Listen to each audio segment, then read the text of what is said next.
Bom, gente, acho que já está aparecendo aí para vocês.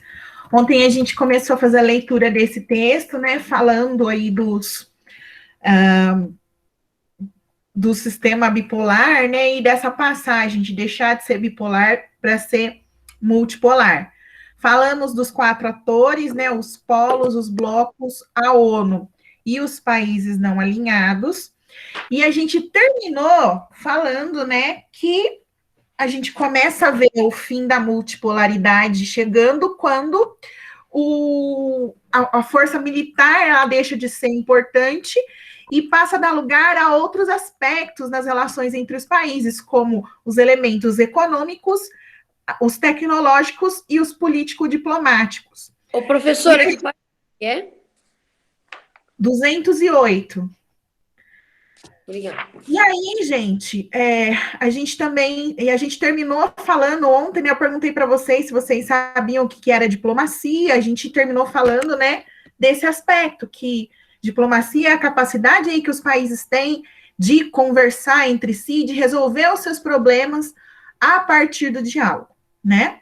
E não sei se eu cheguei a fazer algum comparativo aí em relação a diplomacia brasileira nos últimos meses aí, que está atrapalhando a nossa vida em alguns aspectos, porque a gente não está sabendo fazer isso de uma maneira produtiva, vamos dizer assim, e isso acaba refletindo em algumas situações, né? E que, hoje em dia, a gente não precisa, e fica muito evidente, né, essa questão da perda da força do poder militar, uma vez que um país, para poder, digamos assim, imprimir alguma sanção, fazer alguma retaliação, ou seja, né, enfim, descontar alguma coisa que em outro que ele não ficou muito satisfeito, ele não precisa necessariamente jogar uma bomba sobre o país.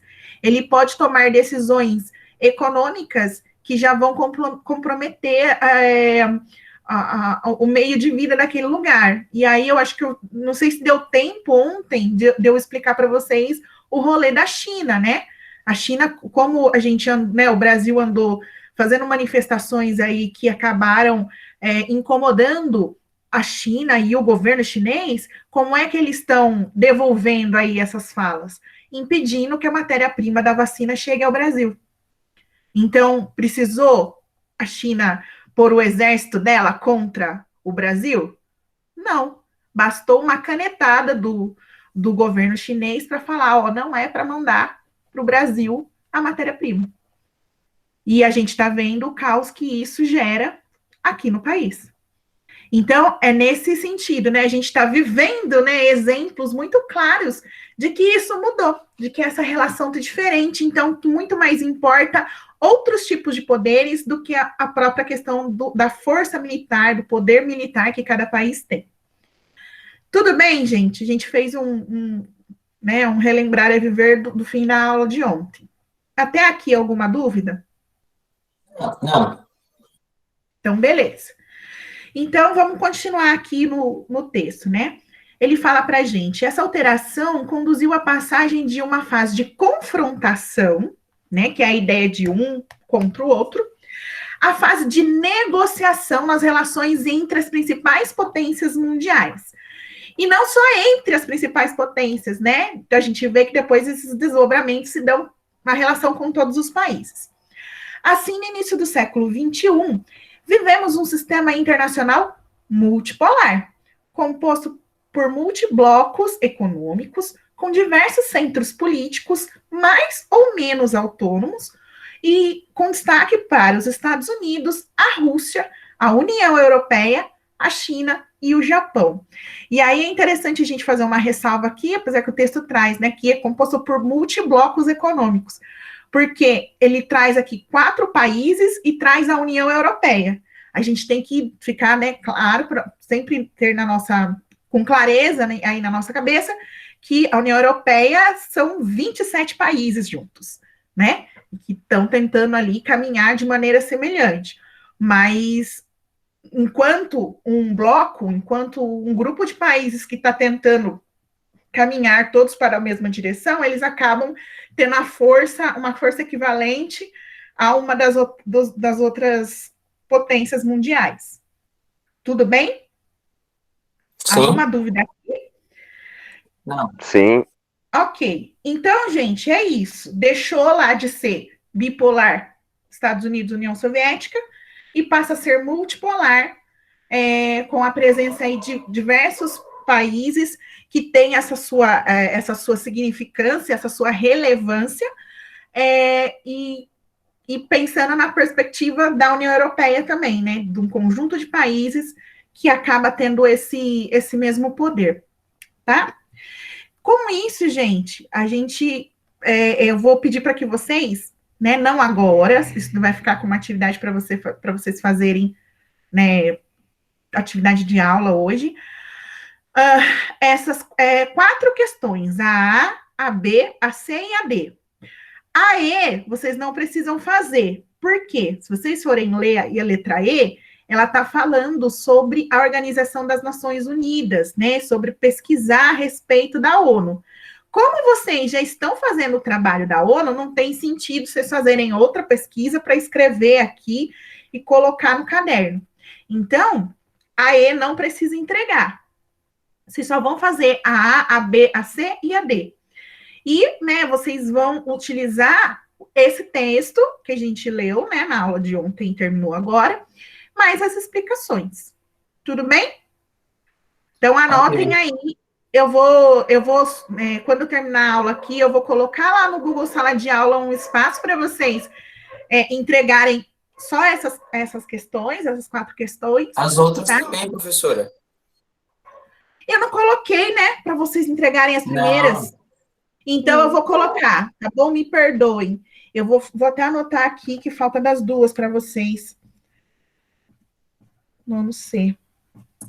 Pode deixar. Terminando a aula, coloco isso para. Dando mais uma lembrada, a Sim. aula no YouTube, eu procurei hoje e ainda não estava lá.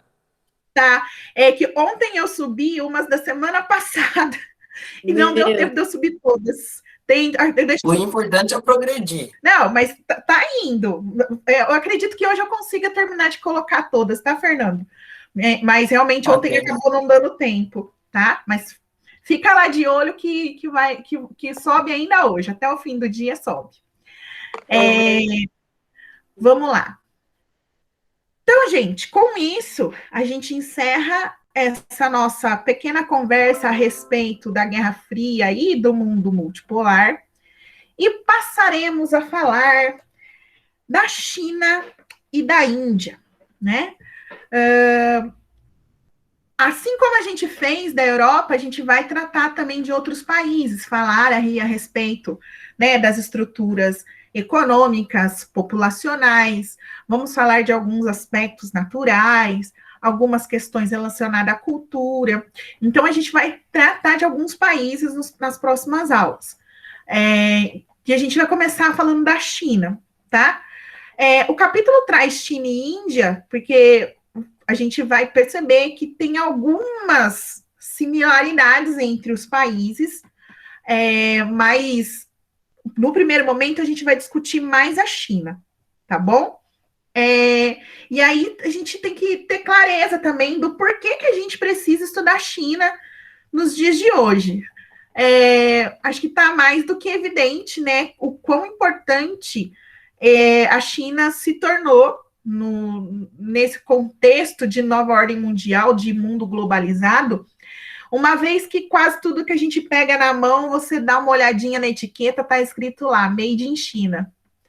Né? É muito difícil algo que passa pelas nossas mãos, que a gente consuma diariamente, que a gente se utilize diariamente, que não tenha sido feito, ou parte dele tenha sido feito pelos chineses. A gente está falando de um país super industrializado,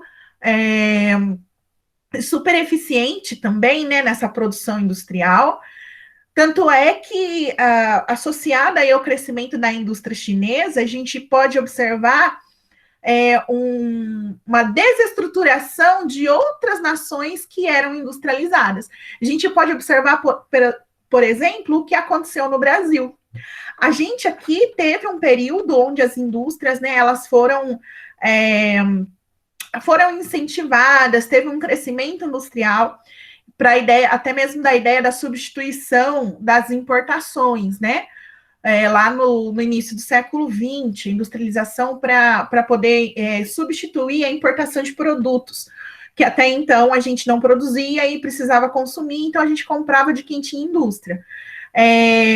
Quando a gente pensa no cenário da Revolução Industrial, que aconteceu lá no século XVIII, e aí a gente pensa que as indústrias foram ganhar força aqui no Brasil no início do século XX, tipo, ou seja, quase 200 anos para a indústria chegar de fato ao Brasil, a gente também tem aquela característica da industrialização brasileira ter sido uma industrialização tardia, né, que chegou muito depois. Outros lugares do mundo já viviam a industrialização e a gente aqui ainda plantando café, né, e baseando a nossa economia na monocultura de exportação. Coisa que acontece até hoje, né, pessoal? Porque 1/3 do PIB brasileiro... Oi? Fazenda do mundo. Fazendona do mundo, exatamente. 1/3 do nosso PIB vem do agronegócio. Então, assim, tantos anos se passaram e a gente não conseguiu ainda perder essa característica de país agrícola, né? Cuja a economia funciona em torno das atividades agrícolas. Pode falar. Tem como fazer essas plantações de forma automática aqui no Brasil? Como assim, de forma automática? Tipo, sem ser o ser humano, mas ser uma máquina que colhe, que tipo planta, que rega, que faz esses negócios, que colhe sozinho. Então eu vou pedir para você, uma hora que você estiver aí numa Nice, de boas, dá uma procuradinha. No YouTube você vai encontrar vídeos que vão te mostrar isso, sobre a agricultura ou o agronegócio no centro-oeste brasileiro. É uma das indústrias, olha que coisa mais louca que eu vou falar agora. A gente está falando de atividade agrícola, mas, de certa forma, existe uma indústria que sustenta essa atividade agrícola. O centro-oeste brasileiro é pioneiro na automação e na agricultura mecanizada. A gente tem alta tecnologia, né? E a gente realiza no centro-oeste o que se chama de agricultura de precisão. Ou seja, tudo é otimizado para maximizar a produção e diminuir ao máximo, né, o que for possível, a questão aí dos custos de produção. Então, muita tecnologia é utilizada, começando pelo melhoramento genético de semente, culminando em trator que anda sozinho nas produções, né, guiado por GPS, fazendo o plantio ou a colheita daquele produto no momento correto. Então, a agricultura do Centro-Oeste é extremamente tecnológica e totalmente mecanizada. Então, a maior parte, assim, do que é feito por trator, não é feito por pessoas. E até as pessoas, né, esses maquinários, eles precisam ser operados por alguém. Não é qualquer pessoa que consegue trabalhar nessas atividades. É necessário que quem vai lá, por exemplo, guiar esse trator que anda sozinho para fazer o plantio ou para fazer a colheita, ele tem que ter uma formação técnica ou uma formação uma formação superior, né? Ou ele é técnico ou ele é graduado em algum ramo específico dentro do agronegócio. Então, não posso pegar mais aquele senhor que sabia dirigir o trator lá no sítio, no interior. Essa pessoa não atende os requisitos, por exemplo, para operar o maquinário usado na agricultura do Centro-Oeste. Então, Tiago, assim, ao mesmo tempo que é interessantíssimo observar o quão tecnológico é esse processo, é aterrorizante pensar que todo o cerrado foi tomado, né, derrubado, para dar espaço a essa tecnologia para produzir soja que serve para alimentar os porcos na China. Então, é um negócio bem louco de observar. E a gente continua totalmente dependente dessa atividade. né? E aí, obviamente, nós vivemos um conflito de interesses, porque é um negócio que é rentável para a gente, mas a que custo, né? Nós estamos, o país sofre vários impactos ambientais muito pesados por conta dessa escolha. Ô, professora, Oi, posso fazer um comentário? claro. Eu me ofereço a explicar para o Tiago o que ele quiser dentro desse tema. Eu faço questão de dar uma aula para ele e fazer ele entender melhor esse assunto. O que eu quis dizer com Fazenda do Mundo não é porque é o que a professora se referiu, juntar 50 pessoas num veículo e pular para capinar a terra. Não é bem dizer isso. Não, não é mesmo, não. O ser fazenda do mundo, né? Até existe um outro termo que se usa, né? O Brasil é o celeiro do mundo. Primeiro que vai catar coquinho, né? Porque aonde está escrito que a gente vai ter que ficar o resto da vida produzindo comida para os outros países. Por que a gente não pode pensar em conduzir a economia do país para outros caminhos, né? Para desenvolver tecnologia, para a gente poder vender produto que tem um valor agregado maior, né? Mas, enfim, isso são discussões que permeiam também a história do Brasil, né? Porque foram decisões que nos trouxeram até esse cenário. E o fato de sermos esse celeiro do mundo, a fazendona, isso tá totalmente atrelado com o processo histórico da formação do nosso país. Desde o início, nós ocupamos essa função de sermos produtores agrícolas. A única coisa é que o jeito de fazer essa agricultura ela foi mudando com o tempo e com os desenvolvimentos da tecnologia. Tudo bem, gente? Tiago, deu para ter uma ideia? Deu sim, deu sim. Maravilha. É assim, é um assunto bem interessante de estudar essa questão, principalmente a questão da ocupação do Centro-Oeste, que ela começa nos anos 70 ali, junto com a Revolução Verde, né? Então, são temas interessantes.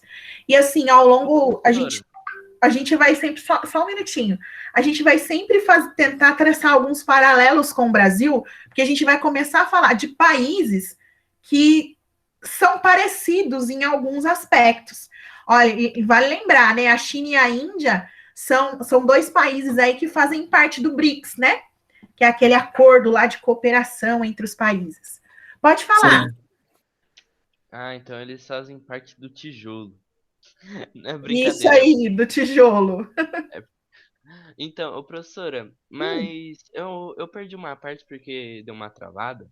Ah, Mas, assim, eu não sei se vocês falaram isso. Mas por que o Brasil não se adapta? Não se hum. adapta, aí coloca tecnologia de agropecuária em todas as fazendas, em todos os negócios. É assim, Tiago, na verdade, existem alguns limitantes, né? E geralmente esses aparatos tecnológicos, eles estão nas grandes propriedades. E o Brasil, ele tem uma parte aqui das atividades agrícolas que estão lá ligadas à agricultura familiar, às pequenas propriedades. Então, a gente está falando de uma questão aí que precisa de um investimento muito alto, que às vezes uma pequena propriedade não consegue fazer. Além disso, existem condições naturais também. Por isso que eu insisto na ideia do Centro-Oeste, porque ali naturalmente o terreno apresenta características que facilitam a mecanização da atividade agrícola, né? É tudo plano. Então você pode soltar um trator sozinho lá, que o trator não vai despencar a ladeira abaixo, né? Já tem outras regiões e outras plantas, outras culturas que não dá para a gente fazer isso. Então, assim, o que a gente observa na agricultura brasileira é nas grandes propriedades, nos espaços onde é possível implementar com tecnologia, se a tecnologia é utilizada. Certo? Ah, tá sim. Então, beleza. Então, Professora, gente. mas se a gente fosse um país desenvolvido, a hum, gente ia conseguir colocar essas automações aí? de novo, como é que, por exemplo, ó, vamos pensar, vocês já viram plantação de café em Minas Gerais? Sim. Como que é o terreno onde os pezinhos de café estão plantados? Normalmente vai ser morro, o café vai estar numa altitude mais elevada. Normalmente é em morro, né? Ainda mais a gente falando de Minas, né? O relevo ali tem essas características de ser um relevo mais, né? Como que eu posso dizer? Mais acidentado. Como que eu solto um trator para andar sozinho no morro, Thiago? Ah, professora. Essa tecnologia a gente não tem ainda. Trator Então, aranha.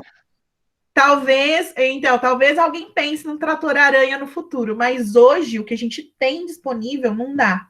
Então, como eu disse, tem esses limitantes. Então, não importa o dinheiro que a gente tenha, importa realmente como eu consigo aplicar essas tecnologias. Então, nem todo, não vai ser em todo espaço que dá para fazer isso.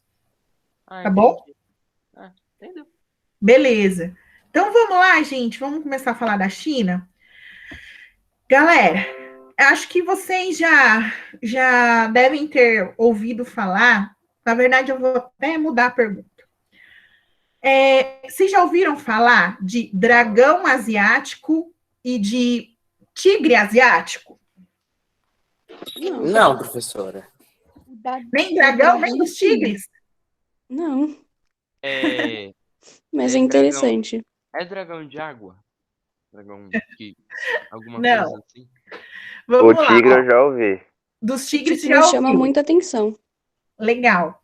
Olha só, os tigres, inclusive, eles são, digamos assim, que eles são mais famosos. A gente está mais habituado a ouvir falar de tigre asiático do que do dragão asiático. Mas a gente vai conversar a respeito. Nós vamos estudar também na sequência, depois de China e Índia, a gente vai falar dos tigres asiáticos. E aí vocês vão entender por que tem esse nome e tudo mais. A China, então, ficou assim, ela é conhecida em algumas partes, aqui no Brasil, acho que esse termo não foi tão difundido, a ideia de ser aí esse dragão asiático. E aí a gente vai começar, né, falando de onde vem essa ideia do dragão, né? E dentro da cultura chinesa, a gente sabe que ela é permeada por essa figura, né, desse animal mitológico. Então, assim, são várias lendas onde a figura do dragão está ali implementada nesse imaginário do povo chinês. E existe uma explicação falando que essa ideia do dragão surgiu entre os chineses a partir do momento que eles encontraram no território alguns fósseis, né, ossadas de dinossauros. Como ninguém sabia direito o que era aquilo, surgiu a ideia de que aquilo poderia ser uma ossada de dragão. Então, construiu-se uma mitologia acerca da figura desse animal mitológico. E dentro das culturas do Oriente, o dragão simboliza o bem. Então, isso é um dos significados para a figura do dragão. Uma dessas lendas, né, fala que o Deus Criador, ele chamou o dragão para ajudar na construção do mundo. Então, dentro da mitologia chinesa também, a ideia da construção do mundo, o Deus que criou, né, céu e terra, pediu a ajuda de um dragão, chamou um dragão para poder ajudar nessa construção. E com isso, o dragão ganhou um outro significado, a ideia de estar associado à sabedoria. Então, a figura do dragão é a figura que envolve o bem e envolve a sabedoria. Pensando nisso, os antigos imperadores chineses se chamavam, né, se auto-intitulavam filhos do dragão.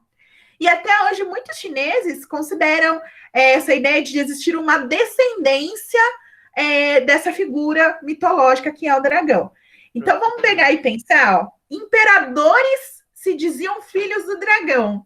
Era quase que dizer que os imperadores eram bons e eram sábios, uma vez que o dragão envolvia aí essa mitologia a partir dessas duas características, né? O bem e a sabedoria. Bom, a gente também sabe, né, sabido que a China é um dos berços das civilizações, né, uma civilização super antiga, que nos presenteou aí com algumas coisas que a gente gosta muito, como, por exemplo, o macarrão, né? Muita gente acha que o macarrão é da Itália, mas não é não. Quem inventou o macarrão foi a China. E os fogos de artifício também são ali invenções chinesas, entre tantas outras coisas que hoje a gente utiliza, né? Mas assim, para pegar exemplos tradicionais. Então, além de ser esse berço da civilização, a China é uma das economias que mais cresceu no mundo e, detalhe, continua crescendo mesmo neste cenário pandêmico que a gente vive, né? Obviamente, nosso material aqui traz dados de 2017, né? O dado mais recente que eles tinham à época da escrita do livro. Então, assim, em 2017, o PIB da China foi de 12,2 trilhões de dólares, sendo aí menor só que o PIB dos Estados Unidos, que era 19,4 trilhões de dólares. Então, assim, honestamente, não sei nem quantos zeros tem esse número. É muita grana, é muito dinheiro. E ser a segunda economia do mundo não é pouca coisa. E, assim, para um pessoal, isso pode representar uma ameaça, né? Então, assim, os Estados Unidos têm medo da China? Tem. Os Estados Unidos têm medo da China. Então, isso só para a gente traduzir. Uau, 2 mãos levantadas. Deixa eu ver aqui quem levantou primeiro. Bom, primeiro o Tiago, depois a Adriele. Vamos lá, Tiago. Ô, professora, tipo assim, isso não vai acrescentar muito na sua aula, mas, tipo, tem um filme, acho que o Luan já assistiu esse filme, que é um filme que passa num tempo medieval, que tem dragões e tem pessoas, né? Aí, tipo assim, esses dragões lutavam com coisas mais e eles representavam o bem. Aí, tipo, eu acho que isso faz parte da mitologia chinesa, né? Tipo, acho que o Pode Luan ter uma consegue. relação, né, com essa ideia do mítico ligado à figura do dragão. Pode É. ser. E outra coisa, ô professora, tipo assim, esse tigre é o mal ou ele é o bem? Sendo que o dragão é o. Porque, tipo assim, tem Ó, tatuagem. É Vou porque. te, vou, vou te interromper. O É. tigre, eu vou pedir para vocês aguardarem, porque a gente vai ter aula específica dos tigres asiáticos. Aí lá, hoje a gente está falando do dragão, no dia da aula dos tigres eu vou explicar por que tigre. Tá bom? Tá bom. Beleza. Adriele, pode falar. Professora, como assim que o macarrão não é feito na Itália? Gente, Vocês não sabiam disso? Vocês não estudaram lá em história ainda o Império de Alexandre o Grande? Não. não, Eu professora, fiquei eu sabendo pensava que o quando tava estudando sobre a muralha. Aí sim eu fiquei sabendo, mas antes disso eu não sabia. Pois é, gente, quem inventou essa delícia é, do O mundo das miojo. massas? Eu sou suspeita de falar porque eu adoro macarrão. Ah, vá, né? A professora gordinha gosta de massa. Não, não me diga, né? Vamos lá. O macarrão, ele foi inventado na China e foi o Alexandre o Grande, quando teve lá a expansão do Império do Alexandríaco, que foi até a China e conheceu, né? Teve o primeiro contato com o macarrão e foi ele que difundiu, né, o macarrão pelo mundo, assim. Ele conseguiu espalhar. O que os italianos fizeram, né, foi, digamos assim, implementar, né? Que tem muitas receitas de muitos molhos e muitas maneiras de se fazer macarrão. Mas o surgimento do alimento, ele vem lá da China. Tá bom? É assim, gente, uma hora ou outra a gente vai descobrindo coisas novas, né? Até aquilo que a gente achava que tinha certeza que sabia, acaba sendo uma surpresa. Ô, Tudo bem, professora, Eliane? eu tenho eu outra tenho uma dúvida. dúvida. Pera um pouquinho, Thiago. Pode falar, Adriele. Professora, então se cair uma questão, tipo, do nada na prova falando sobre o macarrão, aí perguntar da onde ele foi criado, vai ser da China, né? Não vai ser da Itália. Isso, vai ser da China, não vai ser da Itália. Obrigada. De nada. Ô, Pode falar, professora, Thiago. o que acontece se a China virar a maior potência mundial? Os outros países vão virar uma ditadura? Vai ter uma ditadura assim? Olha, eu vou pedir de novo, Tiago, não é que eu estou fugindo das respostas, não. Como a gente está começando agora a falar da China, essas perguntas a gente ainda vai responder nas próximas aulas.